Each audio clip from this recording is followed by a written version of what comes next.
ज़रा दिल लगा के हुजूर की मोहब्बत का पूरी बेदारी से सबूत दें और पूरी ईमानदारी से कहें सुभान अल्लाह।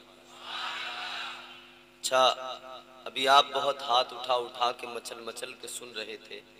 एक मर्तबा ज़रा पूरी मोहब्बत के साथ अपने दोनों हाथ उठा के कहें सुभान अल्लाह। माशाअल्लाह।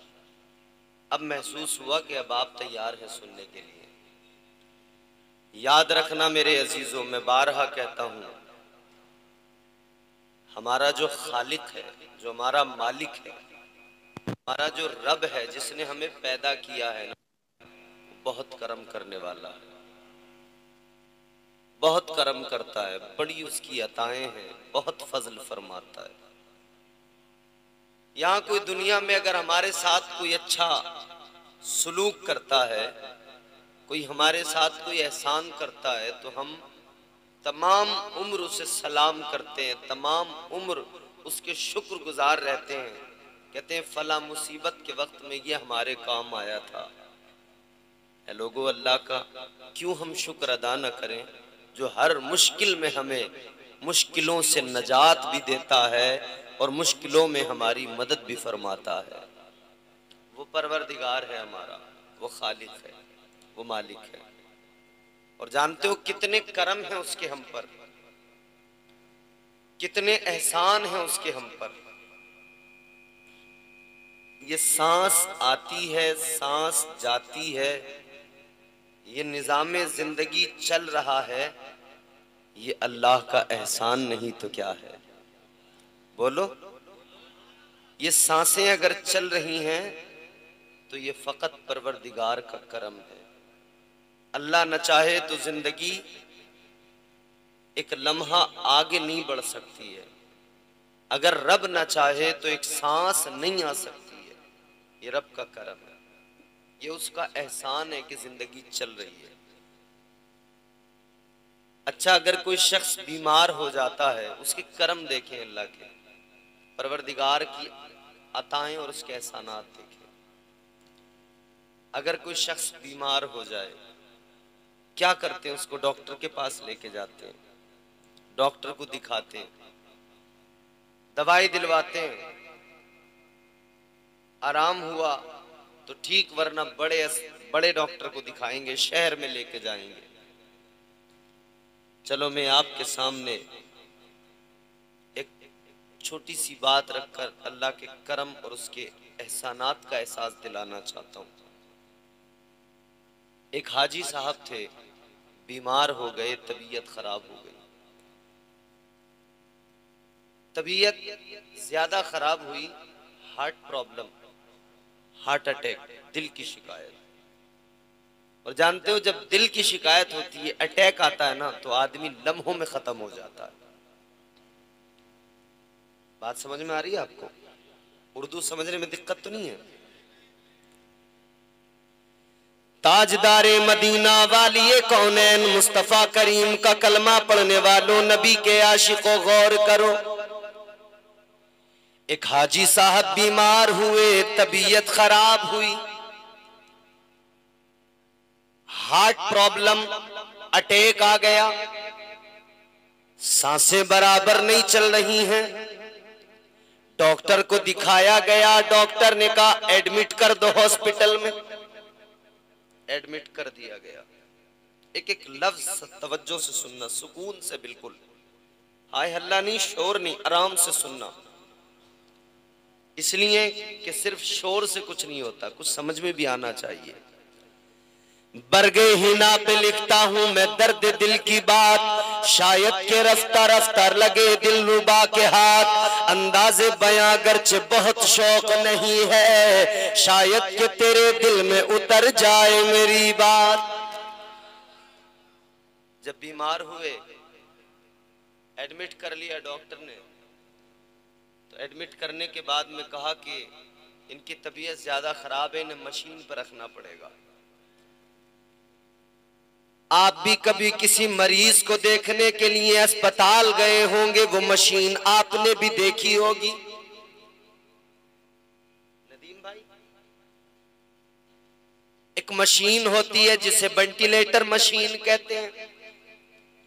एक मशीन होती है जिसे बाईपाइप मशीन कहते हैं। जब तबीयत ज्यादा खराब हो जाए, सांस लेने में बारी होती हो,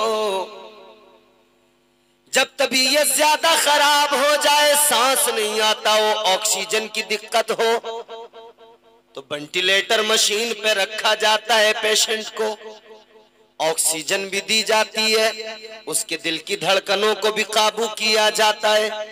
हाजी साहब को उसी मशीन पर रख दिया गया।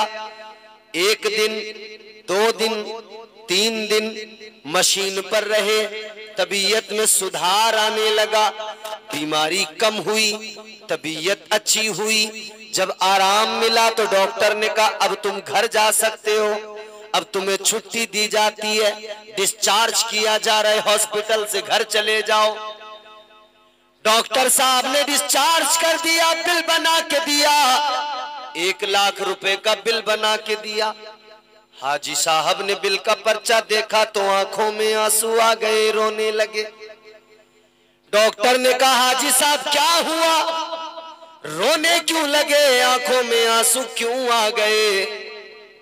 कहीं ऐसा तो नहीं कि मैंने आपकी हैसियत से ज्यादा बिल बना दिया, आपके पास देने के लिए पैसे नहीं है, बिल ज्यादा हो गया, इसलिए तो आंखों में आंसू नहीं आए, इसलिए तो नहीं रो रहे कि बिल ज्यादा हो गया।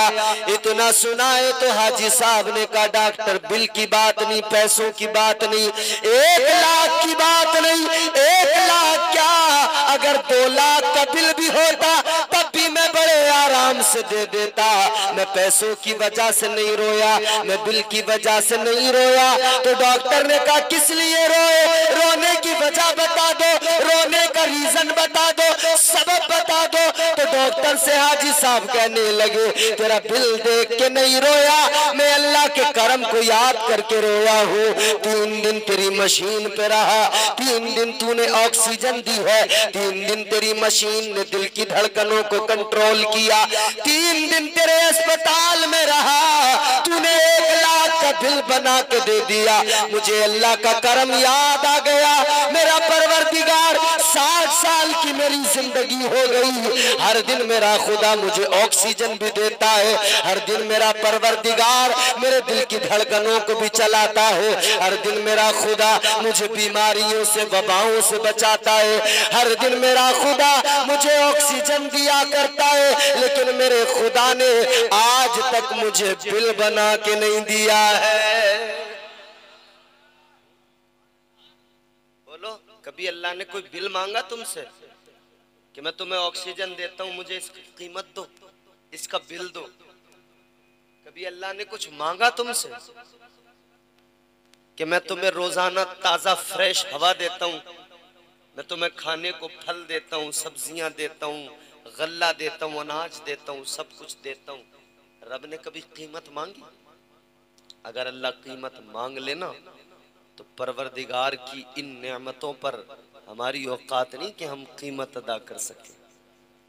ये फकत उसका करम है, ये फकत उसकी अताएं हैं, ये फकत उसके एहसानात हैं। तो जब भी अल्लाह तबारक व तआला परवरदिगार आलम के एहसानात को याद किया करो तो अपने रब का शुक्र अदा किया करो, इसलिए कि शुक्र अदा करने से नेमतों में इजाफा होता है, नेमतें अल्लाह बढ़ा दिया करता है। जो बंदा अल्लाह का शुक्र अदा किया करता है, अल्लाह ताला नेमतें बढ़ा दिया करता है, अल्लाह उस पर अपने करम और अताओं और इनायतों में इजाफे कर दिया करता है। परवरदिगार का करम बढ़ता चला जाता है, परवरदिगार की अताएं बढ़ती चली जाती है।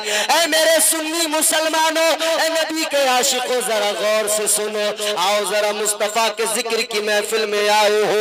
वो खुदा जिसने तुम्हें और मुझे पैदा किया, वो परवरदिगार जिसने तुम्हें और मुझे बनाया, वो तुम्हारा मेरा खुदा, वो खालिक़े कायनात जिसने लफ्ज़ कुन से कायनात को वजूद बख्शा है, वो खुदा जिसने इतनी बड़ी कायनात को बनाया। और इतनी बड़ी कायनात बनाने के लिए ए लोगों जरा गौर तो करो, हम छोटा सा घर बनाते हैं, हम छोटा सा मकान बनाते हैं, कोई मालदार अपनी बिल्डिंग बनाता है, कोई बंगला बनाता है, उसे इंजीनियर की जरूरत पड़ती है। पहले इंजीनियर नक्शा तैयार करके देता है, फिर वो मकान तैयार होता है। पहले इंजीनियर नक्शा बनाता है, इंटीरियर डिजाइनर आता है, वो अलग आपको डिजाइनिंग के बारे में बताता है, इंटीरियर कैसा रहेगा। छोटा सा मकान बनाने के लिए एक इंजीनियर चाहिए, इंटीरियर वाला चाहिए, पेंट वाला चाहिए, मेमार चाहिए, इतने लोगों की जरूरत होती है। लेकिन सुनो, परवरदिगारे आलम ने, खालिक़े कायनात ने इतनी बड़ी कायनात को बना दिया, मगर सुनो मेरे अजीजों, अल्लाह ने किसी इंजीनियर से नक्शा नहीं बनवाया, अल्लाह ने किसी इंटीरियर डिजाइनर को नहीं बुलाया, अल्लाह तबारक व तआला ने इसके लिए किसी को ऐसा नहीं किया कि इसके डिजाइन के लिए अल्लाह तबारक व तआला को किसी इंजीनियर की जरूरत पड़ी हो, बल्कि अल्लाह तबारक व तआला ने चाहा दुनिया को पैदा किया जाए। अल्लाह ने फरमाया कुन हो जा फयकुन, फिर सारी कायनात पैदा हो गई। वो सुपर पावर है, वो सुपर पावर, उसकी शान क्या है? परवरदिगारे आलम का कुरान कहता है इन्नल्लाह अला कुल्ली शैइन कदीर। वो सुपर पावर, ताकत वाला, कुदरत वाला, वो हमारा खुदा है। हम उस खुदा का नाम लेते हैं, उसके सामने अपनी पेशानी झुकाते हैं। और ये भी फकत उस रब का करम है कि उसने हमें तौफीक दी है कि हम राह हक पर हैं और हम रब के सामने अपनी पेशानियां झुकाते हैं। वरना मियाँ दुनिया में कितने लोग हैं, समझ रहे हो? दुनिया के अंदर न जाने कितने लोग हैं। कोई आग को अपना खुदा समझ रहा है, आग के सामने झुका हुआ है। कोई पत्थरों को अपना माबूद मानकर उनके सामने सर झुकाए हुए खड़ा है। कोई दरियाओं को, पानी को, बहते पानी की मौजों को खुदा मान बैठा, उसके सामने सर झुका दिया। खुदा की तलाश में लोग निकले, किसी ने दरियाओं के आगे सर झुकाया, किसी ने पत्थरों के आगे सर झुकाया। खुदा को ढूंढने चले लोग, लेकिन खुदा न मिल सका। किसी ने खुदा मान लिया पत्थरों को, किसी ने पेड़ों को, दरख्तों को खुदा मान लिया।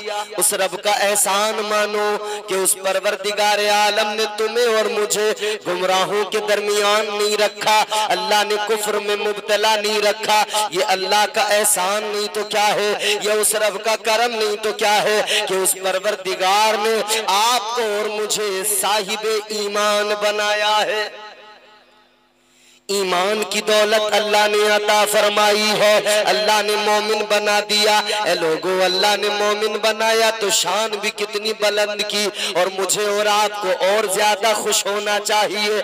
मोमिन बनाने के साथ में अल्लाह ताला ने ये भी करम किया कि मुझे और आपको अपने प्यारे महबूब का उम्मती बना दिया है, ताजदारे मदीना का गुलाम बना दिया है।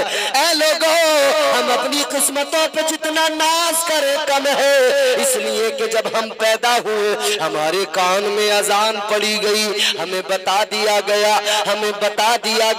अशहदु अन्ना मुहम्मद रसूलुल्लाह। हमारे कान में पढ़कर बता दिया गया, ओ पैदा होने वाले, ओ दुनिया में आने वाले, खुश हो जा कि तू मुस्तफा का गुलाम बन के आया है। करम नहीं तो क्या है? याद करो रब के एहसान, उसके करम को याद करो। मेरी तुम्हारी इंसान की औकात क्या थी? ये फकत परवरदिगार आलम का करम है, खालिक़े कायनात का करम है कि हम दुनिया में मौजूद हैं। अच्छा, इंसान अगर अपनी हकीकत को देखे, क्या हकीकत है इंसान की? अल्लाह इज्जत न देता तो इंसान की औकात क्या? अल्लाह ने इज्जत दी है। हकीकत ये है इंसान की मेरे अजीजों। अच्छा, इंसान के वजूद को अल्लाह ने दो चीजों से आरास्ता किया। कितनी चीजों से?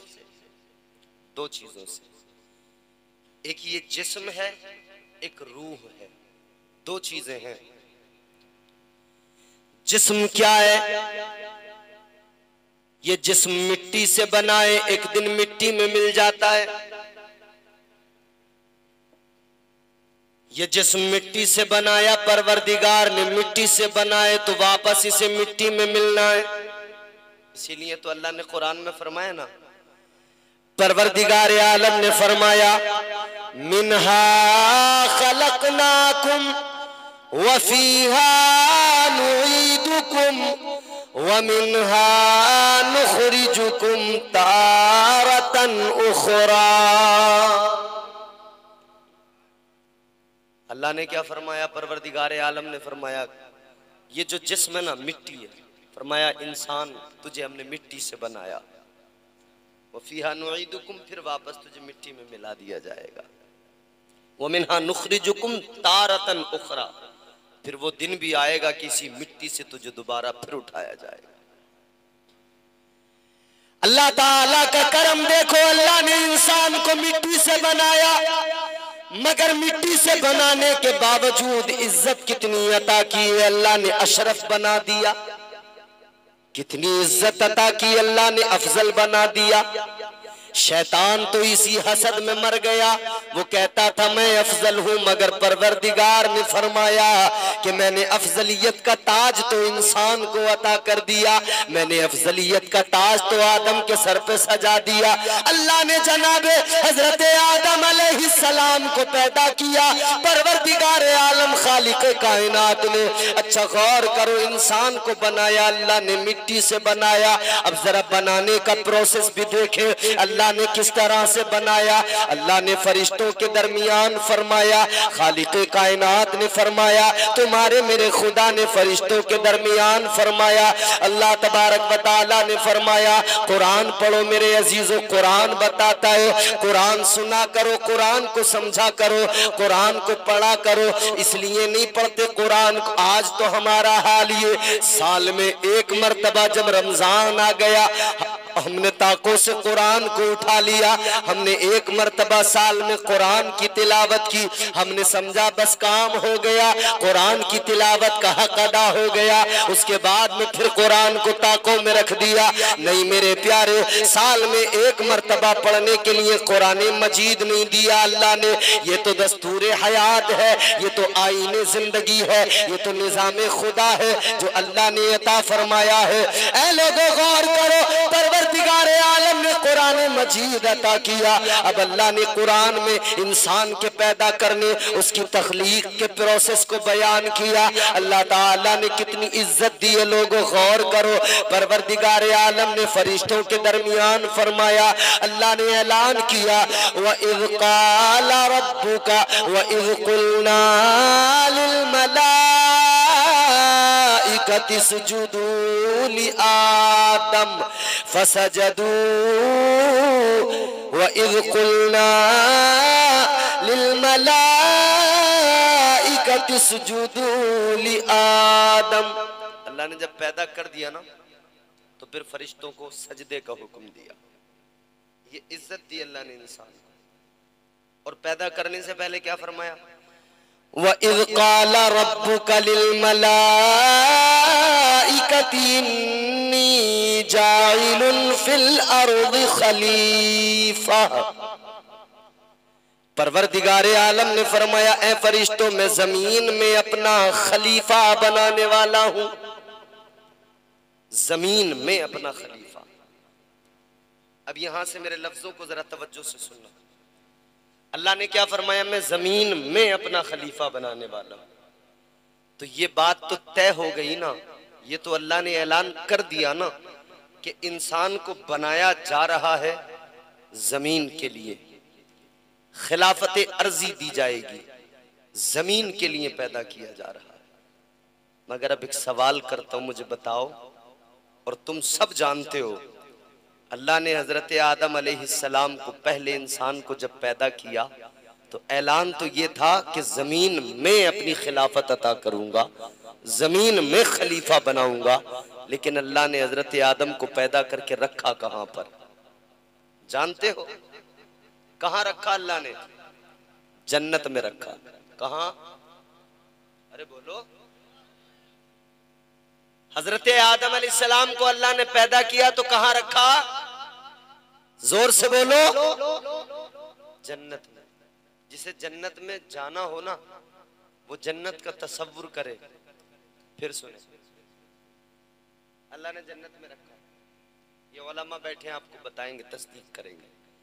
हमारे मोहतरम मद्दाह खैरुल नाम नदीम रजा फैजी साहब, आपने इनसे भी कलाम सुने, बहुत उम्दा आवाज, बहुत उम्दा अंदाज। आप मचल रहे थे, उछल रहे थे, खुश हो रहे थे। वाकई नाते मुस्तफ़ा सुनकर आशिकों का कलेजा ठंडा होता है, दिल को सुकून मिलता है। बिल्कुल ये सच्ची बात है। तो इनका अंदाज, इनका आपने लबो लहजा से मात किया है। अब जरा ये दो चार बातें मेरी भी आप तवज्जो से सुने। हजरत आदम अलैहिस्सलाम को अल्लाह ने पैदा किया तो कहां रखा? जन्नत में। अगर हम आलम ख्याल में सवाल करें, परवरदिगार तूने हजरत आदम अलैहिस्सलाम को पैदा करने से पहले ऐलान कर दिया था, आदम को बना रहा हूं, इंसान को बना रहा हूं, जमीन में खिलाफत अता करूंगा, तो मौला जमीन पर ही भेज देता, तूने आदम को जन्नत में क्यों रखा? बात समझ रहे हैं आप? ए भैया इधर देखो मेरी तरफ सामने, जरा जोर से बोलो सुभान अल्लाह। नबी का जिक्र सुन रहे हो ना? हुजूर के जिक्र की महफिल है ना, तो जरा प्यार से मुस्कुरा के बोलो सुभान अल्लाह। यार लाजवाब नबी की लाजवाब उम्मत, और आज उस उम्मत का हाल ये हो गया कि वो उम्मत जानती नहीं है कि हम सुन क्या रहे हैं, उसे पता ही नहीं लग रहा है कि हम सुन क्या रहे हैं। लाजवाब नबी की लाजवाब उम्मत हो कि नहीं? बोलो हमारे नबी, जोर से बोलो नबी है ना लाजवाब। यूं तो सारे नबी मोहतरम है, मगर यूं तो सारे नबी मोहतरम है, मगर सरवरे अंबिया तेरी क्या बात है। यूं तो सारे नबी मोहतरम है, मगर सरवरे अंबिया तेरी क्या बात है। रहमते दो जहां एक तेरी जात है, रहमते दो जहां एक तेरी जात है। या हबीबे खुदा तेरी क्या बात है। रहमते दो जहां एक तेरी जात है, या हबीब खुदा तेरी क्या बात है। अल्लाह ताला ने हजरत आदम अलैहिस्सलाम को पैदा किया, जन्नत में रख दिया। अब सवाल करें आलम ख्याल में, ए मौला तूने आदम को पैदा किया तो जमीन पर ही भेज देता, जन्नत में क्यों रखा? आलम ख्याल में अगर अल्लाह की बारगाह में सवाल करोगे, ए मौला, ए परवरदिगारे आलम, तूने हजरत आदम अलैहिस्सलाम को पैदा करके जन्नत में क्यों रखा, जमीन पर फौरन क्यों नहीं भेजा? तो अल्लाह तबारक व तआला परवरदिगारे आलम की कुदरत का जवाब आएगा, गैब से निदा आएगी, आलम ख्याल में अल्लाह ताला का जवाब आएगा। अल्लाह तबारक व तआला फरमाएगा, मेरे बंदो सुनो सुनो, ये बात तो सच है, मैंने आदम को पैदा किया जमीन के लिए, जमीन की खिलाफत अता की। ये बात तो सच है, आदम को जमीन पर रहना था, लेकिन मैंने पहले आदम को जन्नत में रखा। गौर करो मेरे अजीजों, अल्लाह ताला ने हजरत आदम को जन्नत में रखकर इंसान को मिजाज दिया, इंसान को मिजाज दिया। ऐ मेरे बंदे सुन ले, मैंने तुझे पैदा किया है, तुझे जाना तो जमीन पर है, मगर पहले जन्नत में रह के चला जा, पहले जन्नत को देख के चला जा, पहले जन्नत के हुस्न को देख के चला जा, जन्नत की बहारों को देख के चला जा, जन्नत के नजारों को देख के चला जा। जन्नत को जरा देख ले, जन्नत का हुस्न जरा देख ले। जन्नत आप बार बार कम करते हैं क्या आवाज को भाई? कम कर देते हैं क्या आवाज? एक जगह पर छोड़ दीजिए, आपका माइक बहुत अच्छा है, अल्लाह बरकतें अता फरमाए। ये थोड़ी सी आवाज बढ़ाएं और एक जगह पर छोड़ दें इसको, फिर कम ज्यादा ना करें। हाँ हेलो, यहीं रहने देना भाई, जरा जोर से बोले सुभान अल्लाह। तो परवरदिगार आलम ने मिजाज दिया है, खालिक़े कायनात ने मिजाज दिया। ऐ मेरे बंदे पैदा तो जमीन के लिए किया है, मगर पहले जन्नत में रखा जा रहा है, तुझे मिजाज दिया जा रहा है, जन्नत को देख के जा, जन्नत के हुस्न को देख के जा, जन्नत के बहारों को देख के जा, जन्नत के नजारों को देख के चला जा। तू जब दुनिया में जाएगा तुझे जन्नत याद रहेगी, जब तू दुनिया में जाएगा तुझे जन्नत की आसाइशें याद रहेंगी। जब तू दुनिया में अपनी जिंदगी गुजारेगा तुझे दुनिया का हुस्न नहीं बल्कि जन्नत का हुस्न याद रहेगा। तो जन्नत को याद करते रहना, यही तेरा ठिकाना होगा। अब तू दुनिया में जाकर अल्लाह तबारक व तआला की फरमा बरदारी करना, इताअत में जिंदगी गुजारना, फिर इताअत वाली जिंदगी गुजार के आएगा तो तेरा ठिकाना फिर दायमी ठिकाना अल्लाह ताला जन्नत को बना देगा। फिर परवरदिगार तुझे जन्नत में रखेगा। हजरत आदम अलैहिस्सलाम की तख्लीक हुई पहले इंसान की मिट्टी से, इंसान का वजूद मिट्टी से, मगर एक दूसरी चीज है रूह जिस्म के अंदर, वो रूह मिट्टी से नहीं बनी है। वजूद मिट्टी से है तो मिट्टी में मिल जाता है, जिस्म मिट्टी से है मिट्टी में मिल जाता है, मगर रूह मिट्टी से नहीं है। ऐ लोगों गौर करो, रूह को अल्लाह ने बनाया तो मिट्टी से नहीं बनाया। यही तो वजह है जिस्म मिट्टी में मिलता है, रूह मिट्टी में नहीं मिलती। जिस्म मिट्टी में मिल जाता है, जिस्म जब इंसान मर जाए इसी मिट्टी में दफना दिया जाता है, इसी मिट्टी में दफना दिया जाता है। लेकिन रूह अल्लाह तबारक व तआला ने उसकी जगह का इंतखाब किया, तयन किया है, उसके लिए एक मकाम है, रूह वहां पे चली जाती है। रूह को अपने ठिकाने पर अल्लाह तबारक व तआला भेज दिया करता है। ऐ लोगों जरा गौर करो, रूह अल्लाह तबारक व तआला ने कैसे बनाई, रूह क्या है, इस पर बड़े अकवाल है। और ये मेरे आका की बारगाह में भी सवाल किया गया था, हुजूर से मालूम किया गया था रूह क्या है। जब मुस्तफा करीम से सवाल किया गया, या रसूल अल्लाह बताएं रूह क्या है, अल्लाह ताला का कुरान मजीद में जवाब आ गया। परवरदिगार आलम का कुरान कहता है, अल्लाह ने फरमाया यसअलूनका अनिर रूह कुल रूह मिन अमरी रब्बी। अल्लाह ताला ने कुरान मजीद में फरमाया, ए मेरे महबूब ये जो तुमसे रूह के बारे में सवाल करते हैं, ये जो रूह के बारे में मालूम करते हैं, आप इनसे फरमा दीजिए रूह क्या है। रूह अल्लाह ताला का एक हुक्म है, रूह अल्लाह का एक अम्र है, अम्र रब है, ये हुक्म खुदा है, अम्र खुदा है।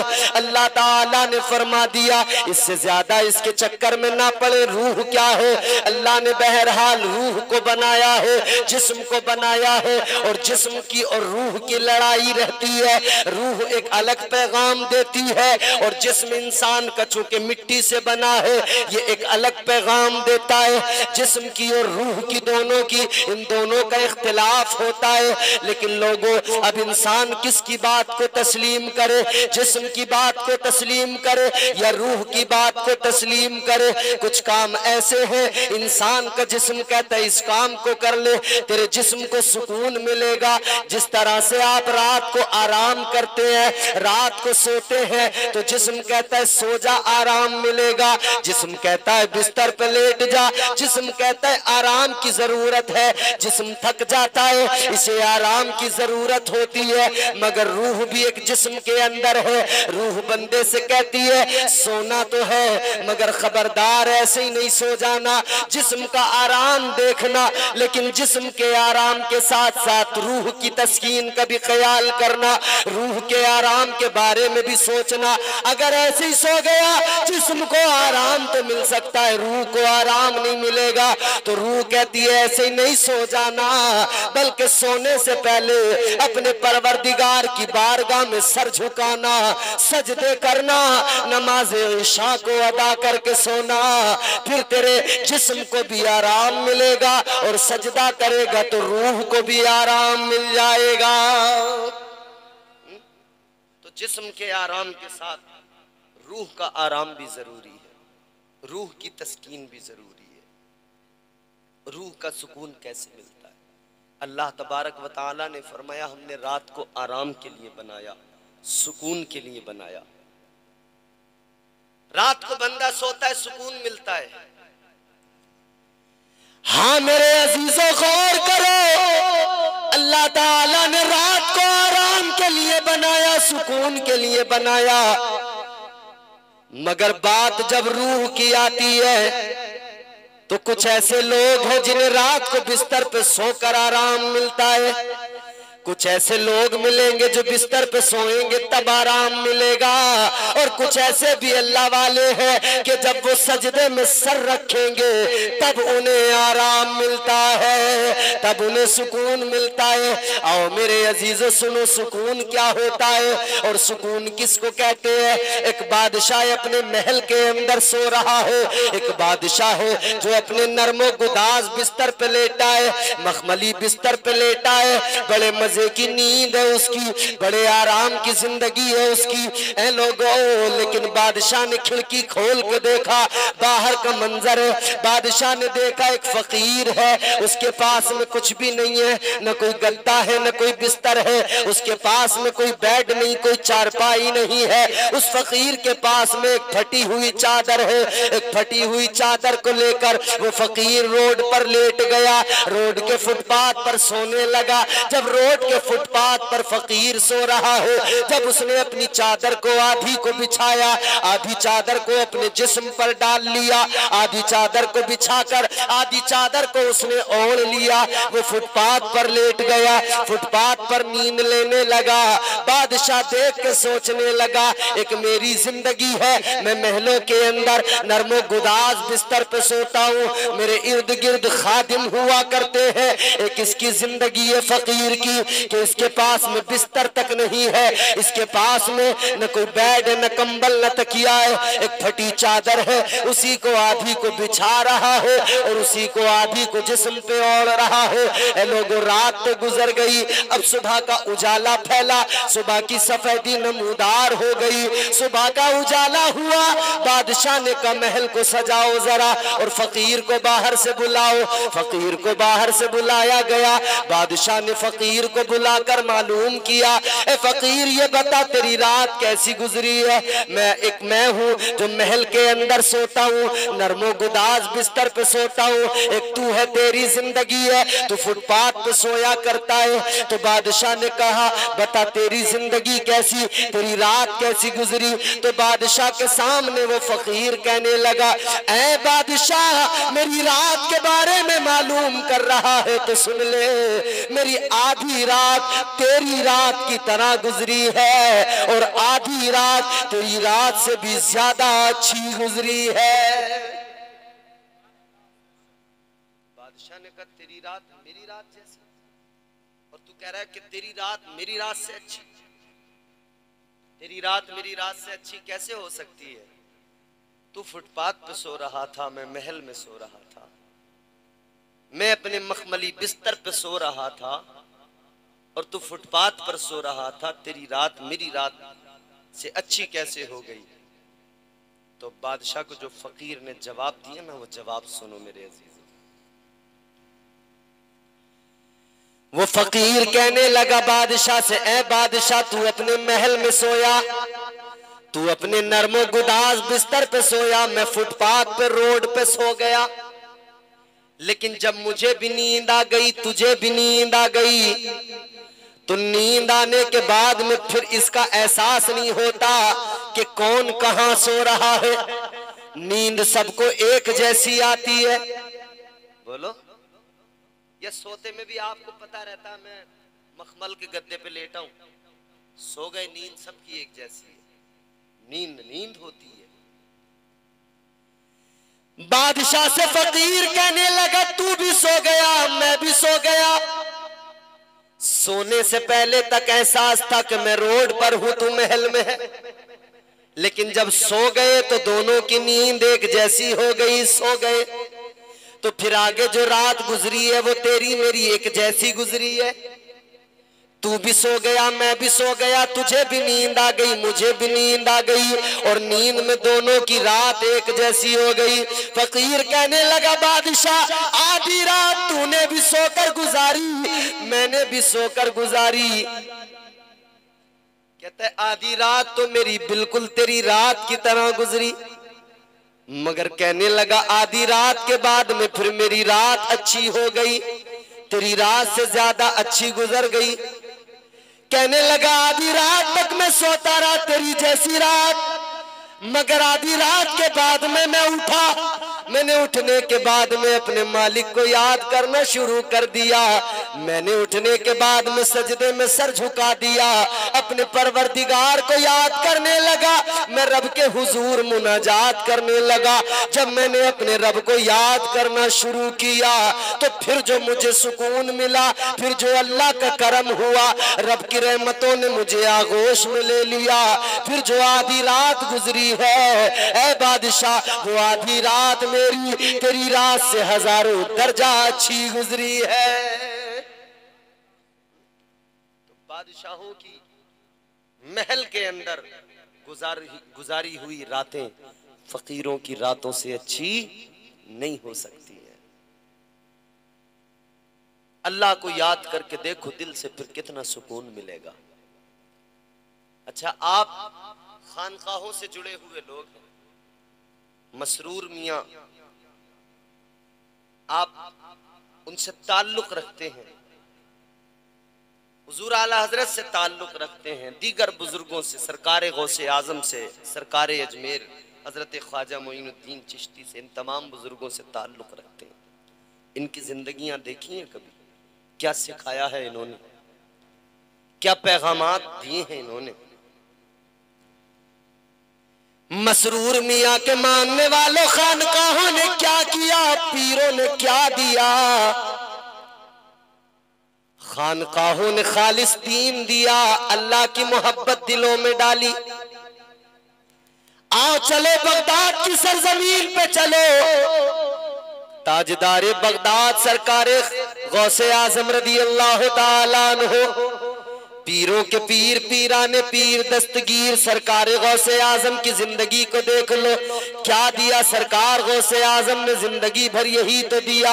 आपकी बारगाह में चोर आया तो आपने वली बना के भेज दिया है, अगर डाकू आया है तो आपने विलायत का ताज पहना दिया है, शराबी आया है तो उसको मुत्तकी बना दिया है, अगर जानी आया है आपकी बारगाह में गुनाहगार आया है। जब आया तो दिल जंग आलूद था, गुनाहों की जंग लगी थी, लेकिन आपकी बारगाह से गया तो दिल को शफाफ आईना बना कर गया, दिल में अल्लाह और रसूल की मोहब्बत लेके गया, परवरदिगार आलम का प्यार दिल में लेके गया।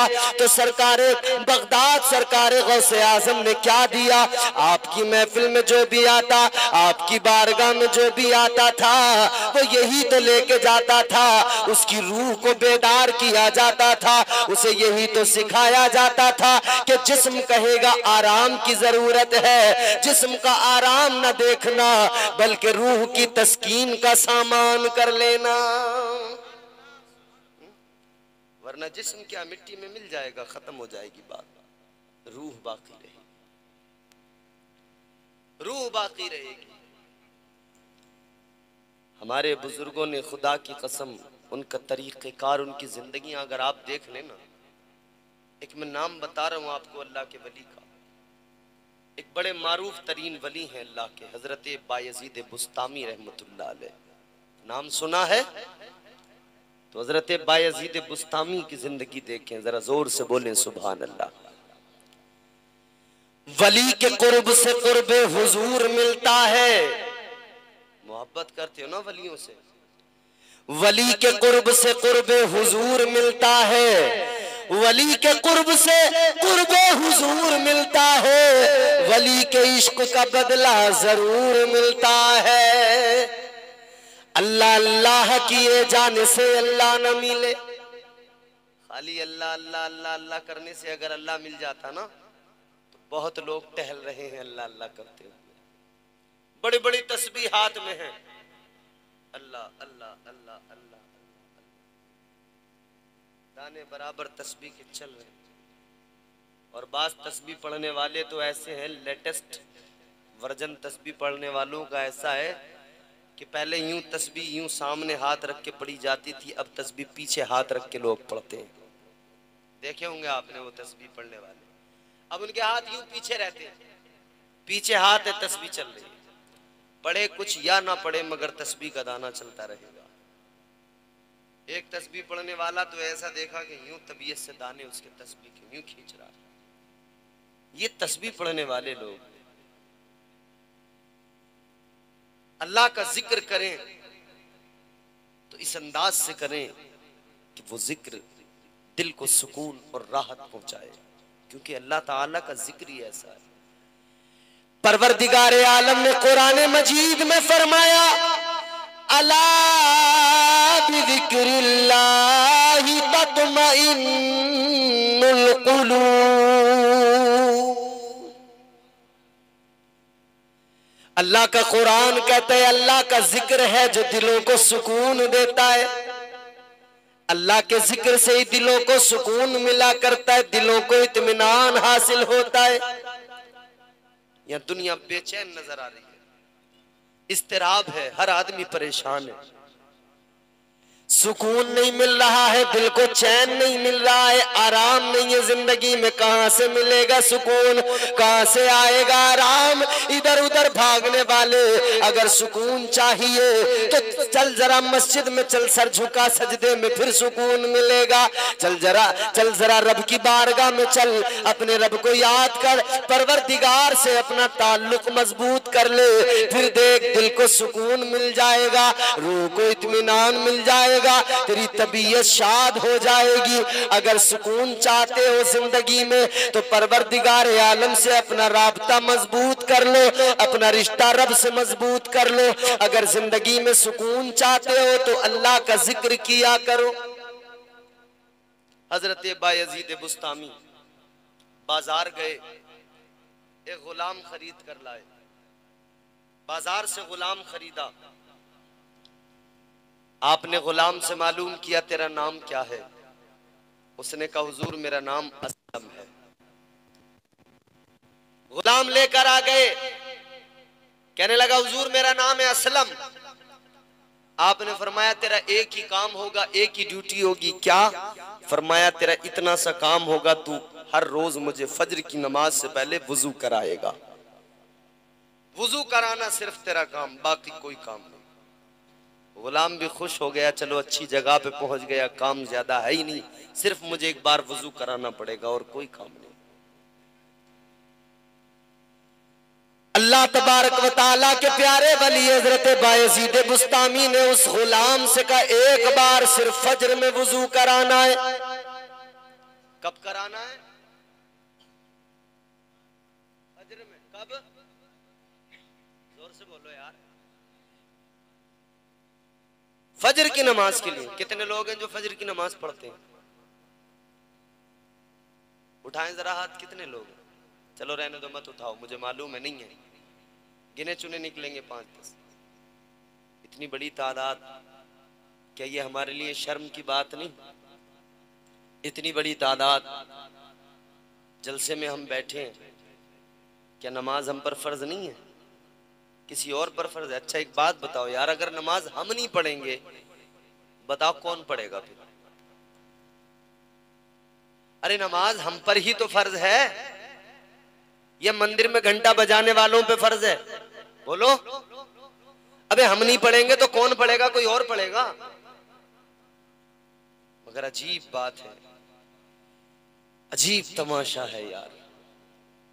मुसलमान एक तरफ कहता है मैं रुसवा हो रहा हूं, एक तरफ कहता है मुझे आज तकलीफें हैं, परेशानियां हैं, मुसीबतें हैं, मेरी जिंदगी बड़ी सख्त हो गई, दुश्वार हो गई, रोजी नहीं है, कारोबार में बरकत नहीं है, मेरा काम नहीं चल रहा। कितने फोन आते हैं लोगों के, लोग अपना दर्द दिल सुनाते हैं, रोते हैं, दुखड़े सुनाते हैं, कहते हैं हम बड़े परेशान हैं, कहते हैं हमारा कारोबार नहीं चल रहा, कहते हैं हमारे घर में बरकत नहीं हो रही।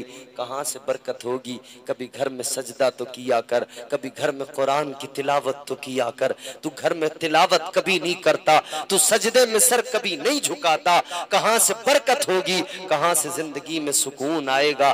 कभी खुदा को याद करके देख, दिल से कितना सुकून मिलेगा। फिर तुझे अंदाजा होगा जब रब को याद करते हैं सुकून कितना मिलता है। जब परवरदिगार को याद किया जाता है तो इंसान की जिंदगी में कितना फर्क पड़ता है, बदलाव कितना आता है, जिंदगी किस दर्जा खुशगवार बन जाती है। याद रखना, अपने रब के सामने हमेशा झुकते रहना, नमाजें पढ़ते रहना। आज बताइए हमारी हालत क्या है? ये बड़ी तादाद में नौजवान बैठे हैं मेरे सामने, नई उम्र के बच्चे बैठे हैं ये मेरे सामने, ये रात को सोते नहीं जल्दी और सुबह को उठते नहीं जल्दी। रात को 12-12, 1-1 बजे तक, 2-2 बजे तक ये मोबाइल चलाते हैं, घूमते फिरते रहते हैं। किस लिए? मुझे बता, क्या रात में तेरा बच्चा कोई बिजनेस करता है? क्या रात में तुम्हारा बच्चा कोई ऐसा काम करता है जिसके लिए उसे जागना जरूरी है? नहीं ना, सिर्फ मोबाइल ही तो चला के जागता है, सिर्फ फेसबुक पर ही तो 4-5 घंटे रात को खराब करता है, सिर्फ इंस्टाग्राम पर ही तो बर्बाद करता है ना वक्त को। वक्त को बड़ी आसानी से हम बर्बाद करते चले जा रहे हैं। जानते हो वक्त की कदर क्या है, वक्त की अहमियत क्या है? किसी कहने वाले ने बड़ी प्यारी बात कही, सुबह मगरूर को वो शाम भी कर देता है, शोहरतें छीन के गुमनाम भी कर देता है। सुबह मगरूर को वो शाम भी कर देता है, शोहरतें छीन के गुमनाम भी कर देता है। वक्त से आंख मिलाने की हिमाकत न करो, वक्त इंसान को नीलाम भी कर देता है। वक्त को बर्बाद करने वालों जरा सोचो तो सही, वक्त क्या है, वक्त की अहमियत क्या है? हमारे बुजुर्गों ने फरमाया, औलिया ने फरमाया, ये जो सुई में घड़ियां चलती हैं, ये जो घड़ी की सुइयां टिक टिक करती हैं, बुजुर्गों ने फरमाया इस वक्त की घड़ी की सुई को टिक टिक जो ये करती है, इसकी टिक टिक को टिक टिक ना समझना, बल्कि हमारे बुजुर्गों ने फरमाया इसको अपनी दिल की धड़कन समझा करो। दिल की धड़कन चल रही है, दिल की धड़कन समझा करो।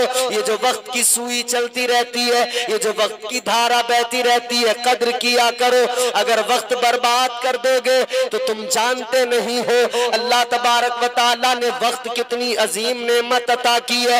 ये गुजर गया एक बार तो दोबारा लौट कर नहीं आता है। जो वक्त एक बार गुजर गया वो दोबारा जिंदगी में वापस नहीं आता है। बचपन गुजर गया दोबारा वापस नहीं आता, जवानी गुजर गई दोबारा वापस नहीं आती, बुढ़ापा आ गया तो बुढ़ापे में लोग जवानी को याद करते रहते हैं, अपनी जवानी के किस्से सुनाते रहते हैं। बुढ़ापे में जवानी को याद करने वालों से पूछा करो जवानी कैसी थी, बुढ़ापा कैसा हो गया, वो बताएंगे तुम्हें जवानी में ताकत थी, जवानी में बड़ा जोम था जवानी का, लेकिन बुढ़ापा आया तो कमर भी झुक गई, बुढ़ापा आया तो कमजोरी आ गई, बुढ़ापा अब ठीक से खड़े भी नहीं होने देता। वक्त गुजर जाता है, यादें रह जाती है गुजरे हुए वक्त की। ऐ मेरे अजीजों वक्त को बर्बाद न किया करो।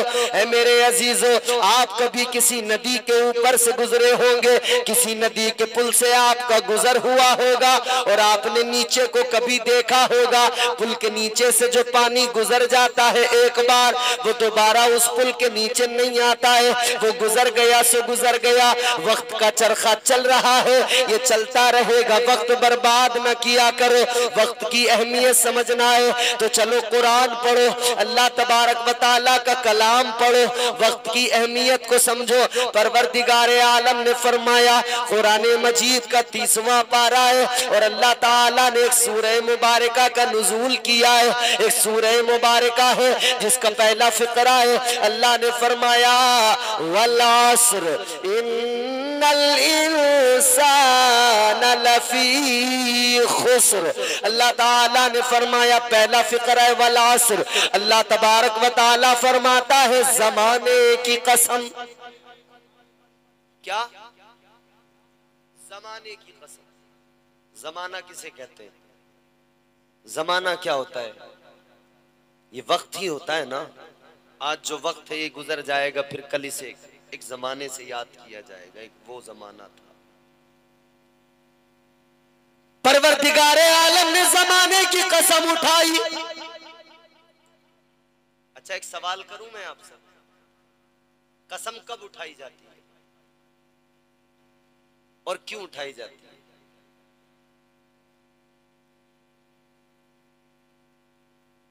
जो सच बोलता है उसे क्या कभी कसम खाने की जरूरत पड़ती है? बोलो बोलो। कहते ना, सच को आंच नहीं होती। मगर मुझे बताओ, कायनात में कौन है इतना बड़ा सच्चा कि खुदा से ज्यादा सच बोलने वाला हो? सबसे बड़ा सच्चा परवरदिगार है, सबसे बड़ा सच्चा खुदा है। बोलो सुभान अल्लाह। नींद आ रही है आप लोगों को? तकरीर खत्म कर दें या सुन रहे हैं आप? जोर से बोले सुभान अल्लाह। अच्छा, हाथ उठा के एक बार बोले सुभान अल्लाह। कोई तकलीफ तो नहीं हाथ उठाने में? कोई परेशानी? ये हाथ उठाना भी बेकार नहीं होता है, समझ रहे हो? हाथ उठाना मैं कुरान से साबित कर दूंगा, ये बहुत कामयाब है। लोगों जरा कुरान पढ़ा करो, हर चीज का जवाब मिल जाएगा। परवरदिगार आलम का कुरान सुनो। आज तुमने हाथ उठा के सुभान अल्लाह कह दिया, रब का कुरान पढ़ो। अल्लाह ताला ने सूरह यासीन में फरमाया, अल यौमा नख्तिमु अला अफवाहिहिम व तुकल्लिमुना ऐदीहिम। परवरदिगार आलम ने कुरान मजीद में फरमाया, मैदान महशर को याद करो लोगों। अल्लाह ने फरमाया, महशर में जबानें बंद हो जाएंगी, हाथ गवाही देंगे। जबानें बंद हो जाएंगी, हाथ गवाही देंगे। आज अगर नबी के जलसे में बैठकर हाथ उठाए और अल्लाह की पाकी का ऐलान किया तो ये हाथ गवाह बन जाएंगे। कल मैदान महशर में ये हाथ गवाही देंगे, अल्लाह के सामने अर्ज कर देंगे, ऐ परवरदिगार, तेरा बंदा गुनाहगार तो था ऐ मौला, मगर ये जब तेरा जिक्र सुनता था, ये जब तेरे महबूब की महफिल में आता था, मौला ये हाथों को उठाकर तेरी पाकी का ऐलान किया करता था। जब हाथ उठा के आप कहते हैं ना, तो ये हाथ गवाह बन जाते हैं। तो फिर ये हाथ मैदान महशर में गवाही देंगे, मौला इसने तेरा जिक्र सुन के, इसने तेरी बातें, तेरे महबूब का जिक्र सुन के तेरी पाकी का ऐलान कर दिया था। अल्लाह राजी हो जाएगा। तो मैंने अर्ज किया, कसम की उसे जरूरत होती है जो एतबार दिलाना चाहता हो। और याद रखना, सबसे बड़ा सच्चा परवरदिगार, खुदा से बड़ा सच्चा बोलो कोई है कोई? सबसे बड़ा सच्चा परवरदिगार। लेकिन परवरदिगार आलम ने कसम उठाई, जमाने की कसम। अर्ज किया जाए मौला की बारगाह में, है मौला जमाने की कसम उठाई तूने, लेकिन मौला तू तो बड़ा सच्चा, तुझसे बड़ा सच्चा कोई नहीं, फिर तूने कसम क्यों उठाई? ए मौला तुझे कसम की क्या जरूरत? तो अल्लाह तबारक व तआला का जवाब आएगा, ऐ मेरे बंदो बात ये है, कसम उठाने की वजह ये है कि जब कसम उठाई जाती है ना, तो या तो उस बात की अहमियत, वो कितनी इंपॉर्टेंट बात है, कितनी जरूरी बात है, उसकी अहमियत को साबित किया जाता है, लेकिन इसके साथ साथ कसम उठाने की एक और वजह है। अल्लाह ने कसम उठाई है जमाने की कसम, और ये जमाना कौन सा है जिसकी कसम उठाई अल्लाह ने? ऐ लोगों गौर करो, जमानों में सबसे अच्छा जमाना कौन सा? ताजदार मदीना ने फरमाया, मुस्तफा जाने रहमत ने फरमाया, मेरे आका ने फरमाया, खैरुल कुरूनी करनी। मेरे आका फरमाते सारे जमानों में मेरा जमाना सबसे अफजल, सारे जमानों में मेरा जमाना सबसे अफजल। क्योंकि आका सबसे अफजल तो जमाना भी अफजल, आका सबसे अफजल तो आका की उम्मत भी अफजल, आका कायनात में सबसे अफजल। कितने अफजल, कितने आला। अल्लाह अकबर कहने वाले ने तो यूं कह दिया, पैकरे दिल रुबा बन के आया, रूहे अर्जो समा बन के आया, सब रसूल खुदा बन के आए, वो हबीब खुदा बन के आया, सैयदा आमिना का दुलारा और हलीमा की आंखों का तारा, वो शकिस्ता दिलों का सहारा, बेबसों की दुआ बन के आया। बादशाहों ने की है गुलामी, ताजदारों ने दी है सलामी, बेमिसाल उनका नामे गिरामी, मुस्तफा मुजतबा बन के आया। दस्त कुदरत ने ऐसा सजाया, उसने तख्लीक को रश्क आया, जिसका रुतबा किसी ने न पाया, वो खुदा की रजा बन के आया।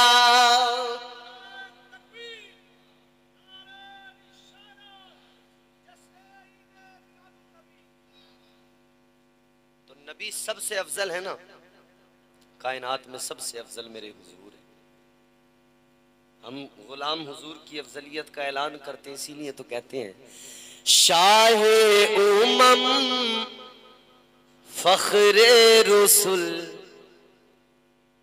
शाहे उमम फख्रे रसूल, वल्लाह तेरी क्या शान है शाहे उमम, शाहे उमम फख्रे रसूल, वल्लाह तेरी क्या शान है। रूहुल अमी या शाहिदी, रूहुल अमी या शाहिदी, दर का तेरे दरबान है। रूहुल अमी या शाहिदी, दर का तेरे दरबान है। शाहे उमम। और एक शेर सुना रहा हूं आपको, अगर आपको अच्छा लगे तो बोलना, अच्छा ना लगे तो ना बोलना। रब की रज़ा चाहो अगर तो राजी करो सरकार को। अरे जोर से बोल दो। रब की रज़ा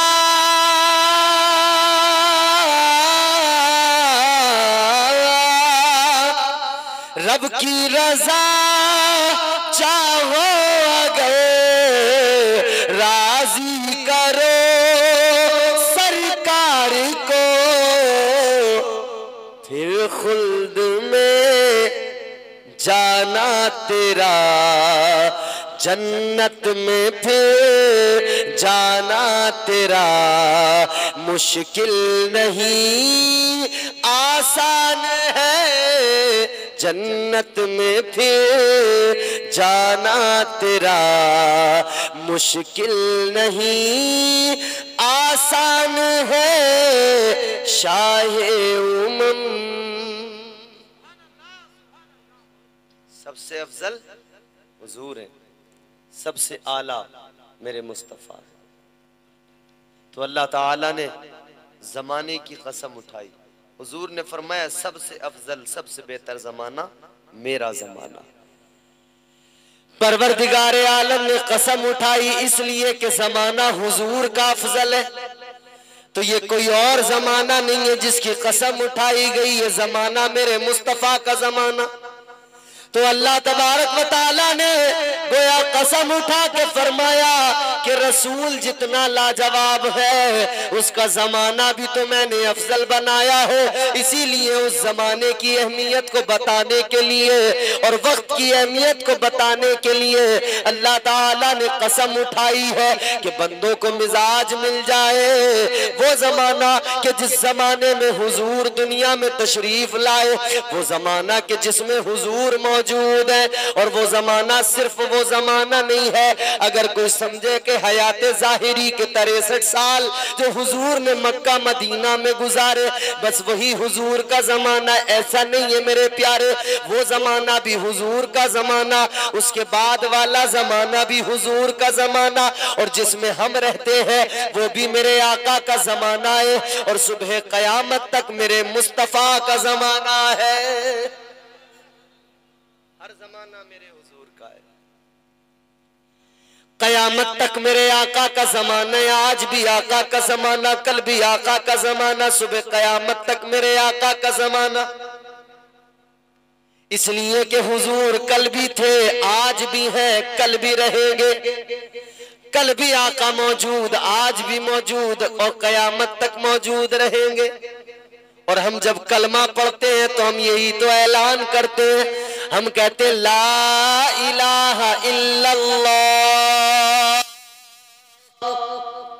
कलमा शरीफ का पहला फिक्रा हम कहते हैं अल्लाह के सिवा कोई माबूद इबादत के लायक, जोर से बोलो, नहीं, अल्लाह इबादत के लायक है।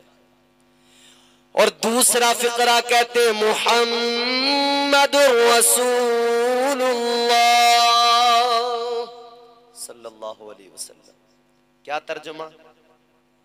मुहम्मद सल्लल्लाहु ताला अलैहि वसल्लम अल्लाह के रसूल हैं, अल्लाह के, जोर से बोलो, रसूल रसूल रसूल हैं।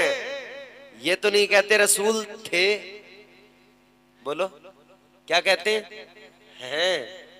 हैं। हर इंसान कलमा पढ़ने वाला यही कहता है कि मोहम्मद सल्लल्लाहु ताला अलैहि वसल्लम अल्लाह के रसूल हैं। कोई ये नहीं कहता थे। कल जनाब सिद्दीक अकबर ने कलमा पढ़ा, उन्होंने भी कहा है। हजरत उमर फारूक आजम ने कलमा पढ़ा, उन्होंने भी पढ़ा है। हजरत उस्मान गनी ने पढ़ा, मौला अली ने पढ़ा, उन्होंने भी कहा है। और आज हम पढ़ते, हम भी कहते हैं, हमारे बाद वाले पढ़ेंगे वो भी कहेंगे हैं। कयामत तक जितने भी लोग कलमा पढ़ेंगे वो सब यही कहेंगे हैं। तो इसका मतलब क्या है? कल वालों ने कहा आज भी है, आज वाले कह रहे आज भी है, और आने वाले कल में भी कहा जाएगा आज भी है। कलमा पढ़ना इस बात की अलामत है, इधर कलमा पढ़ा, इधर मेरे आका की जिंदगी का, इधर मेरे मुस्तफा की हयात का अकीदा भी वाज़े हो गया। हयातुन नबी का अकीदा एक कलमे ने, पहले कलमे के फिक्रे ने वाज़े कर दिया कि हमारे आका कल भी दुनिया में मौजूद थे, आज भी है और सुबह कयामत तक रहेंगे। मतलब ये हुआ मुस्तफा कल भी जिंदा थे, आज भी जिंदा है, सुबह कयामत तक जिंदा रहेंगे।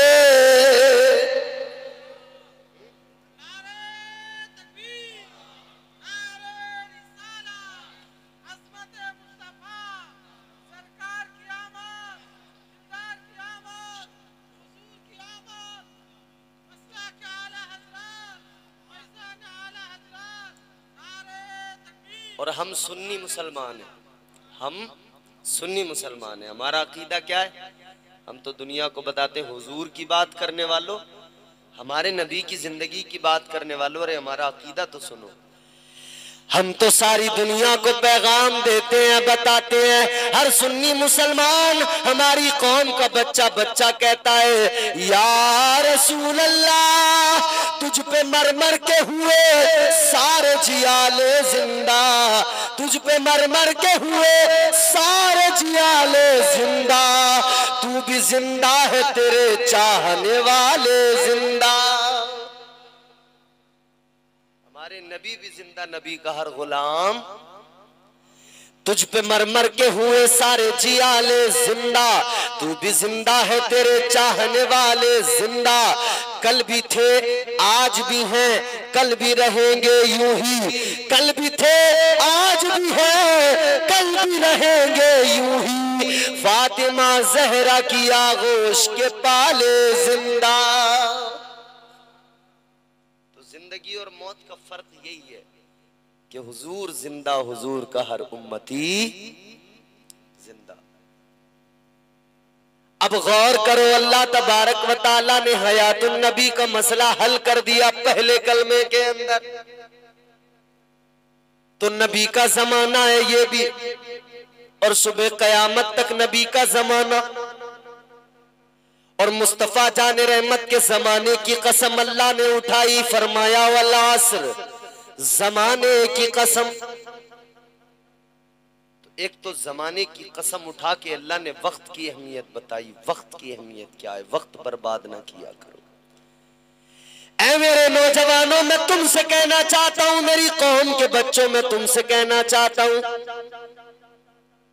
ये जो रात रात भर मोबाइल चलाकर तुम अपना वक्त बर्बाद करते, खुदारा वक्त बर्बाद न करो। दुनिया में जागने वाले तुमने बहुत देखे होंगे, अलग अलग तरीकों से लोग जाग रहे। हालत यह है, कोई रात को क्रिकेट खेल के जाग रहा है, तो कोई क्रिकेट देख के जाग रहा है। बोलो। और आजकल तो चल रहा है ना IPL, तमाम बच्चा बच्चा लगा पड़ा है क्रिकेट में, बूढ़ा बच्चा जवान सब क्रिकेट खेल। और ये आजकल हमारे नौजवानों में एक और खराबी,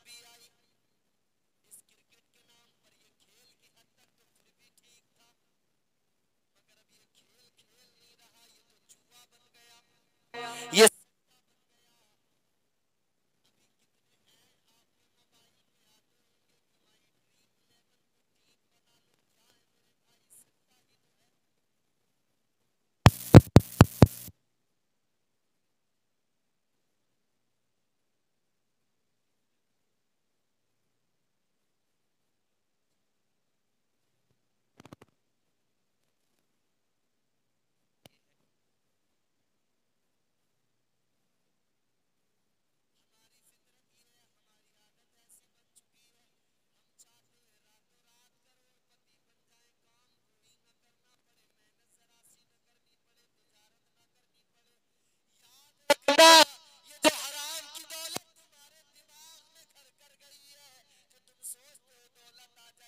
आ जाए, बगैर किए आ जाए, बगैर मेहनत के आ जाए। याद रखना, ये दौलत किसी काम की दौलत नहीं है। ये जो जुए में आती है, ये किसी काम की दौलत नहीं है। और कौन सी दौलत की तमन्ना कर रहे हो जो दुनिया में रह जाती है? दुनिया का सरमाया है, दुनिया में रह जाता है। ये दौलत जो है हाथों का मैल है।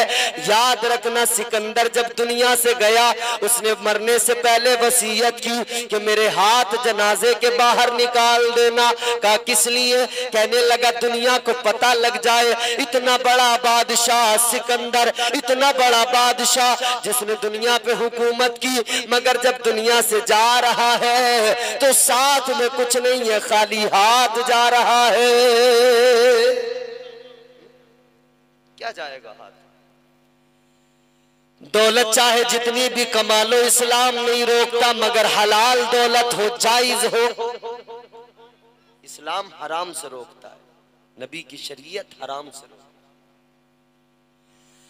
आज जो लोग जुए को नए नए नाम देकर इसे समझते कि अब कोई दिक्कत नहीं, सट्टे को नए नए नाम देकर लोग सोच रहे हैं कि अब कोई दिक्कत नहीं, अब कर सकते हैं। आज जुआ खेलने वालों ने जुए को कितना मॉडिफाई कर दिया। मोबाइल एप्लीकेशन ऐसी ऐसी आ गई, रात दिन वही ऐड आते रहते हैं, लूडो खेलो उसमें लगा लो सट्टा, मोबाइल में गेम खेल लो उसमें पैसे लगा लो, और दुनिया लगी पड़ी है। इस पे आओ, उस पे आओ, जंगली रमी पे आओ, तीन पत्ती पे आओ, ड्रीम 11 पे आओ, लूडो पे आओ, इधर उधर तमाम इनवाइट कर रहे हैं, आ जाओ बस जुआ खेल लो।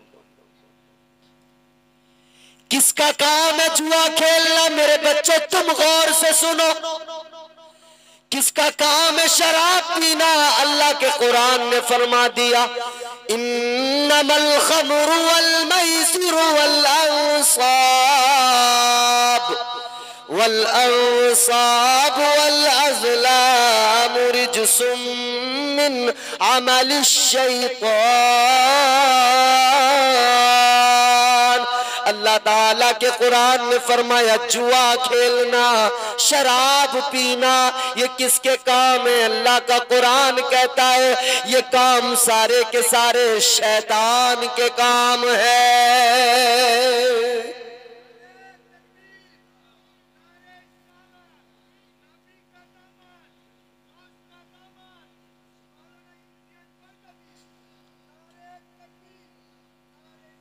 काम किसके? शैतान के। कुरान ने क्या कहा? ये काम किसके?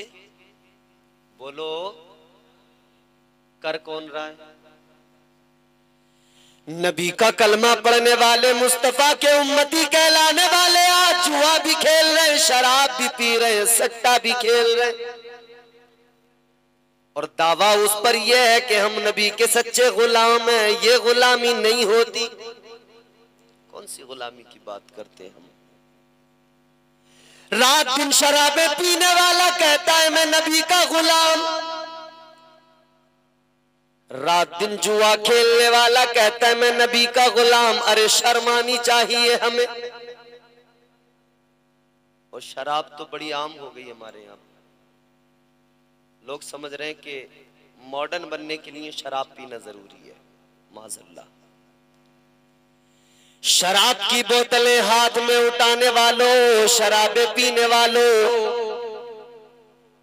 तुम शराब की बोतल उठाते हो, शराब का जाम उठाते हो, कहते हो सुरूर चाहिए, मजा चाहिए, कहते हो नशा होगा तो सुरूर आएगा, मजा मिलेगा।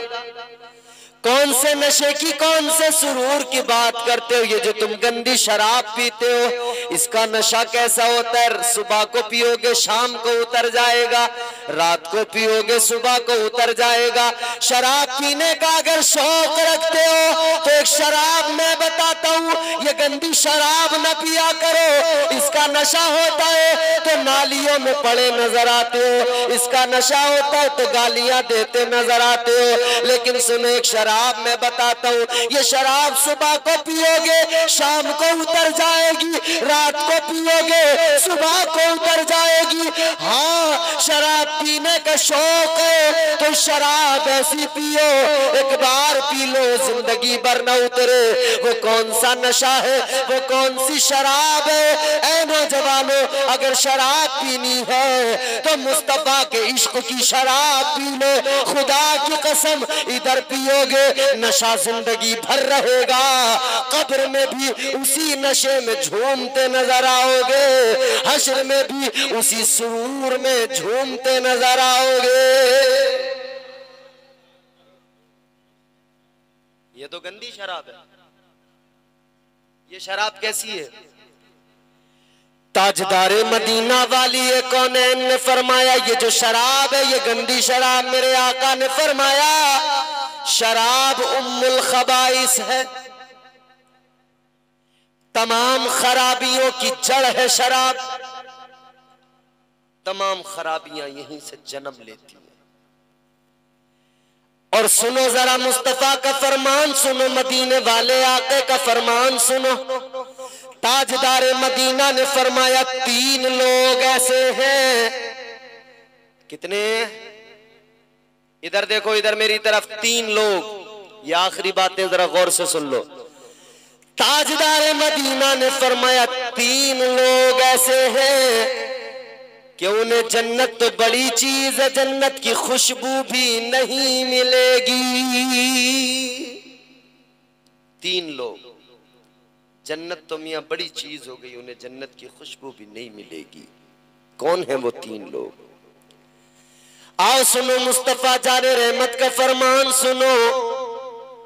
तुम्हारे मेरे आका ने फरमाया, मदीने के सुल्तान ने फरमाया, पहला वो जो नमाज नहीं पढ़ता, बेनमाजी। मेरे मुस्तफा करीम ने फरमाया, बेनमाजी को जन्नत तो बड़ी बात हो गई। आका ने फरमाया, बेनमाजी को जन्नत की खुशबू भी नहीं मिलेगी। कितनी सख्त बात हो गई। हम तो इधर बड़े उछलते हैं ना, हम तो बड़ा शोर करते हैं ना, नारे लगाते हैं, हलक फाड़ते हैं कि हम नबी का दामन नहीं छोड़ेंगे, हुजूर का दामन नहीं छोड़ेंगे, अपने पीर का दामन नहीं छोड़ेंगे, मसरूर मियाँ का दामन नहीं छोड़ेंगे, हम आला हजरत का दामन नहीं छोड़ेंगे, हम गरीब नवाज का दामन नहीं छोड़ेंगे, हम गौसे आजम का दामन नहीं छोड़ेंगे। अरे ओ खुदा के बंदो, दामन छोड़ने की बात तो तब आएगी जब पहले दामन पकड़ लोगे। अभी दामन पकड़ा नहीं, छोड़ने की बातें पहले करने लगे। पहले दामन पकड़ो तो सही। दामन पकड़ने का मतलब क्या समझते हो? क्या ये दामन पकड़ना इसको कहते हैं क्या? दामन पकड़ने का मतलब ये नहीं होता किसी के कपड़े पकड़े जाए। दामन पकड़ने का मतलब होता है, अगर हमने कहा पीर का दामन नहीं छोड़ेंगे, मतलब ये हुआ पीर का तरीका नहीं छोड़ेंगे।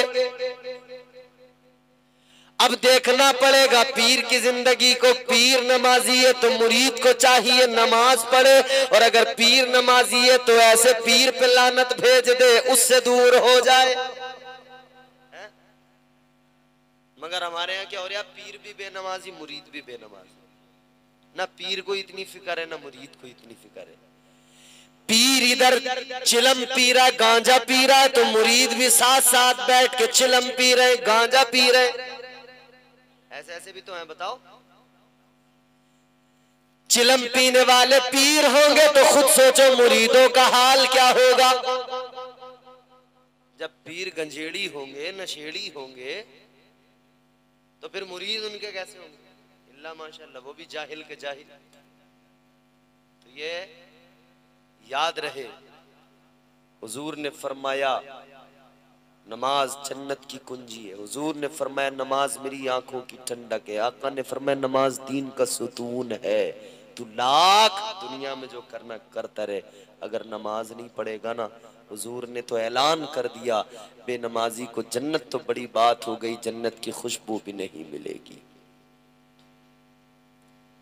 जन्नत तो बड़ी बात हो गई, जन्नत की खुशबू भी नहीं मिलेगी।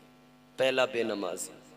अब दूसरा, तुम्हारे मेरे आका ने फरमाया, मदीने के सुल्तान ने फरमाया, ताजदारे मदीना ने फरमाया, दूसरा वो जो शराब पीता है। हुजूर फरमाते शराबी को जन्नत तो बड़ी चीज है, जन्नत की खुशबू भी नहीं मिलेगी। और एक रिवायत में है कि दूसरा वो है जो माँ बाप का दिल दुखाता है, माँ बाप को सताता है, उसे जन्नत तो बड़ी चीज है, जन्नत की खुशबू भी नहीं मिलेगी। और तीसरा कौन है? मेरे आका ने फरमाया, तीसरा वो जिसके घर की औरतें बेपर्दा घूमती हो। आका ने फरमाया उसे जन्नत तो बड़ी चीज है, जन्नत की खुशबू भी नहीं मिलेगी।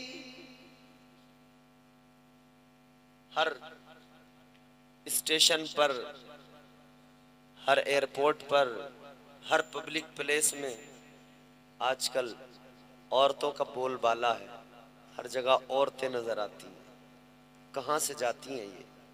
कहीं विदेश से तो नहीं आती ना, हमारे तुम्हारे घरों से निकल के जाती हैं ना।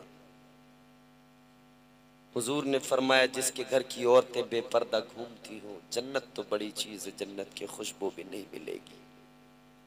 तो हम कहाँ जा रहे हैं, हमारी जिंदगी किस तरफ जा रही है? शराबें, जुआ, सट्टा, ये सब चीजें जिंदगी में आ गई, तो हम अपना वक्त बर्बाद किए जा रहे हैं इन चीजों में। रात रात भर लोग जाग रहे हैं, सट्टे खेल खेल के जाग रहे हैं, जुआ खेल खेल के जाग रहे हैं, क्रिकेट देखने में रात जाग के गुजार दी। याद रखना मेरे अजीजों, रात को जागने वाले बड़े मिलेंगे और उनके अलग अलग एक्सक्यूज मिलेंगे, अलग अलग बहाने मिलेंगे, मगर हाँ मैं तुम्हें वो जागने वाले बताता हूँ कि वो रातों को जागते थे तो उनका जागने का अंदाज ये होता था, वो सारी सारी रात अल्लाह का जिक्र करने में गुजार दिया करते थे, अल्लाह के जिक्र में रातों को जाग कर गुजार दिया करते थे। एक वो जागने वाले थे, एक हम जागने वाले, हम कर रहे हैं वक्त बर्बाद। तो अल्लाह ने वक्त की कसम, जमाने की कसम, उसके आगे क्या फरमाया? अल्लाह ने फरमाया इन्नल इंसान लफी खुस्र। अल्लाह का कुरान कहता बेशक इंसान घाटे में है, बेशक इंसान नुकसान में है। इंसान घाटे में है। कौन सा इंसान घाटे में? अल्लाह ताला के कुरान ने जो फरमा दिया बेशक इंसान घाटे में है। हमारी आंखें देखती हैं, हमने देखा किसी ने बिल्डिंग बनाई, हमने कह दिया ये फायदे में है। किसी ने मकान बना लिया, किसी ने जमीन खरीद ली, हमने कहा ये फायदे में है। किसी ने अगर शहर में जाकर अच्छा मकान बना लिया, कारोबार कर लिया, हमने कहा ये फायदे में है। मगर कुरान कहता है बिल्डिंग बनाने वाला, महल बनाने वाला फायदे में नहीं है। कुरान कहता है इंसान नुकसान में है, क्योंकि दौलत की बुनियाद पर तो कोई फायदे में नहीं हो सकता। अगर सिर्फ दौलत की बुनियाद पर फायदा अगर देखा जाए और फायदे को फायदा समझ लिया जाए तो दौलत तो जो पहले गुजर गए उन पे बड़ी थी। शद्दाद पे बड़ी दौलत थी, कारून पे बड़ी दौलत थी, नमरूद भी बादशाह था, बड़ी दौलत थी, फिरौन भी बादशाह था, बड़ी दौलत थी। लेकिन इन दौलत वालों को अल्लाह के कुरान ने पहली लाइन में खड़ा कर दिया। अल्लाह ताला के कुरान ने फरमाया शद्दाद हो या नमरूद हो या कारून हो या फिरौन हो, जितने भी दौलत रखने वाले बड़े बड़े अमीर कबीर हो, सब नुकसान में, सब घाटे में। और तारीख गवाह है, बताओ फिरौन घाटे में नहीं था, कारून घाटे में नहीं था, फिरौन दरिया में गर्क हो गया। घाटे में था या फायदे में? बोलो, नुकसान में था या फायदे में? नमरूद को एक मच्छर ने दिमाग में घुस के मार डाला, फायदे में रहा या नुकसान में? बोलो, जोर से बोलो। कारून उसके खजाने के साथ अल्लाह ने उसे जमीन में धंसा दिया, फायदे में रहा या नुकसान में? तो पता लगा दौलत से फायदा और नुकसान समझ में नहीं आएगा।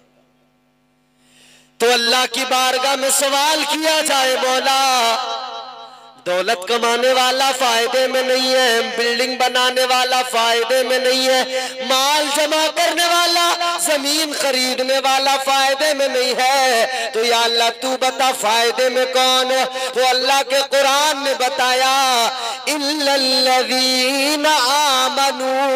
अल्लाह का कुरान कहता है फायदे में वो है जो अल्लाह और उसके रसूल पर ईमान ले आया। दौलत हो या ना हो, ईमान हो, बिल्डिंग हो या ना हो, ईमान हो, प्लॉट हो या ना हो, ईमान हो, जायदाद हो या ना हो, बोलो बोलो, ईमान जरूरी है। ईमान है तो सब कुछ है। ईमान क्या है? एक खाली जमीन की तरह, एक प्लॉट की तरह है। ईमान की जमीन तो मौजूद हो, लेकिन अल्लाह का कुरान कहता है इस पर इमारत भी बनाओ। कौन सी इमारत बनाए? अल्लाह के कुरान ने फरमाया ईमान की जमीन है तो इमारत तैयार करो। कुरान कहता है वामिलुस सालिहात। अल्लाह का कुरान कहता है ईमान सीने में आ गया, ईमान की जमीन मौजूद है तो आमाले सालिहा की इमारत बना लो, आमाले सालिहा की इमारत तैयार कर लो। ईमान की जमीन पर आमाल की इमारत तैयार करें, ईमान की जमीन पर आमाल की बिल्डिंग बनाएं। तो पहली कामयाबी, पहला फायदा कि ईमान हो और दूसरा फायदा ईमान के साथ आमाले सालेहा जिंदगी में हो। ये आमाले सालेहा क्या है? नमाज, रोजा, हज, ज़कात, यही तो आमाले सालेहा। बिल्डिंग बनाने के लिए, घर बनाने के लिए जिस तरह आपको ईंटों की जरूरत पड़ती है, सीमेंट की जरूरत पड़ती है, इन सब चीजों की, कंक्रीट की जरूरत पड़ती है, इसी तरह से ईमान की, अमाल की जब आप इमारत तैयार करते हैं तो आपको नमाज की जरूरत पड़ेगी, सजदों की जरूरत पड़ेगी, बंदगी की जरूरत पड़ेगी, रोजों की जरूरत पड़ेगी, आमाले सालिहा की जरूरत पड़ेगी। तो अपनी जिंदगी को बेहतर बनाना है तो ईमान जरूरी, ईमान के साथ आमाल जरूरी, आमाल बेहद जरूरी। गुफ्तगू मेरी खत्म हो रही है, आखिरी बात आपसे कह रहा हूँ, ईमान के साथ आमाल जरूरी। आज हम अपनी जिंदगियों को देखें, हम वक्त बर्बाद कर रहे हैं, हम अपने परवरदिगार के अहकामात पर अमल नहीं करते, हमारी जिंदगियां उस जाविये पर नहीं गुजरती, उस करीने पर नहीं गुजरती जो करीना अल्लाह रसूल ने हमें अता फरमाया। हुजूर ने क्या सिखाया इस उम्मत को, हुजूर ने क्या पैगाम दिए इस उम्मत को, मुस्तफ़ा ने इस उम्मत को क्या बनाया था और ये उम्मत क्या बन बैठी। हुजूर ने इस उम्मत को क्या दिया था, इस उम्मत से वो सरमाया छिन गया, इस उम्मत से वो दौलत छिन गई, इस उम्मत के सीनों में ईमान की जो दौलत मुस्तफ़ा ने दी थी वो ईमान कमजोर हो गया। याद रखना मेरे अजीज, जिंदगी कामयाब चाहते हो, जिंदगी अगर आप चाहते हो खुशगवार हो जाए तो जरूरी है कि अपना रब से ताल्लुक मजबूत करें, अपने रब को, अपने परवरदिगार को राजी करें, उस रब से अपना ताल्लुक मजबूत करें। वो बहुत प्यार करता है, बड़ा करम करता है, बड़ा फजल करता है। जानते हो अल्लाह ताला कभी तन्हा नहीं छोड़ता। अल्लाह ने फरमाया नहनु अक़रबु इलैहि मिन हब्लिल वरीद। अल्लाह फरमाते हैं मेरे बंदे मैं तेरी शहरग से भी ज्यादा करीब हूँ, शहरग से भी ज्यादा करीब। अल्लाह फरमाता है बंदे मैं तेरे इतना करीब हूं, तू पुकार तो सही, तू पुकार तो सही, जरा पुकार के देख। तू अपने रब को पुकारेगा, तू कहेगा ए अल्लाह मेरी मदद फरमा, तू कहेगा या अल्लाह, परवरदिगार की रहमतें फौरन पुकारेंगी। अल्लाह के प्यारे रसूल ने फरमाया, ताजदारे मदीना ने फरमाया अल्लाह बंदों से इतना करीब है, इतना करीब है। अल्लाह ताला को जब बंदा एक बार पुकारता है, अपने खुदा को बंदा एक मर्तबा पुकारता है तो परवरदिगार की रहमतें उस पुकारने वाले को 70 मर्तबा पुकारती है। अल्लाह की रहमतें 70 मर्तबा उसे कहती हैं हाँ मेरे बंदे, हाँ बोलना, हाँ बोलना, तेरा रब है, तेरा रब तेरे पास है, तू बोल तो सही। तू अपनी शैतान बहकाता है, बंदों को बहुत बहकाता है, मगर रब कितना करम करता है ना, रब ने तन्हा नहीं छोड़ा। अल्लाह ने फरमाया मैं तेरे बहुत करीब हूं, तू शैतान के बहकावे में ना आना। शैतान ने अल्लाह की बारगाह में कहा था मौला तेरे बंदों को बहकाऊंगा। अल्लाह ने कहा था बहका ले, मैं भी अपने बंदों को तन्हा नहीं छोड़ूंगा, करम पे करम करूंगा। शैतान कहने लगा मौला सामने से बहकाऊंगा, सामने से हमला करूंगा। कहने लगा पीछे से बहकाऊंगा, पीछे से हमला करूंगा, दाईं जानिब से बहकाऊंगा, बाईं जानिब से बहकाऊंगा। शैतान ने कहा चारों तरफ से बहकाऊंगा, चारों साइडों से बहकाऊंगा।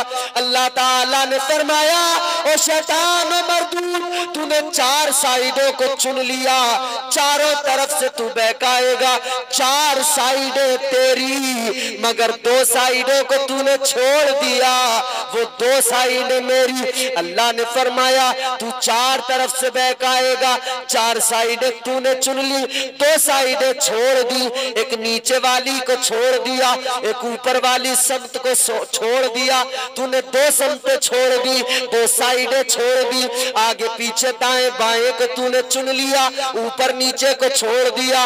अल्लाह ने फरमाया, अल्लाह ताला ने फरमाया जब तू मेरे बंदों को चारों तरफ से बहकाएगा मैं दो तरफ से करम करूंगा, तू बहकाएगा बंदे से गुनाह हो जाएंगे, मगर वो जब ऊपर को देखेगा यूं हाथ उठाएगा और जब कहेगा मौला मुआफ कर दे, अल्लाह फरमाता है मैं करम करूंगा उसके सारे गुनाहों को मुआफ कर दूंगा। ये करम नहीं तो क्या, शैतान बहकाता है, रब कहता है मेरे बंदे बस तू यूं देख, हाथ उठा, फिर देख तेरे रब की रहमतें आएंगी। अल्लाह ने फरमाया शैतान तूने नीचे वाली साइड को भी छोड़ दिया, मैं उस तरफ से भी करम करूंगा, तू बहकाएगा मगर मेरा बंदा जब सर झुकाएगा, जब मेरी बारगाह में आएगा पेशानी को जमीन पे रखेगा, सर को झुकाएगा नीचे, अल्लाह फरमाते वो सर झुकाएगा, मेरी रहमतें उसे आगोश में ले लेंगी, मैं उस पर इतना करम करूंगा उसके गुनाहों को मुआफ कर दूंगा।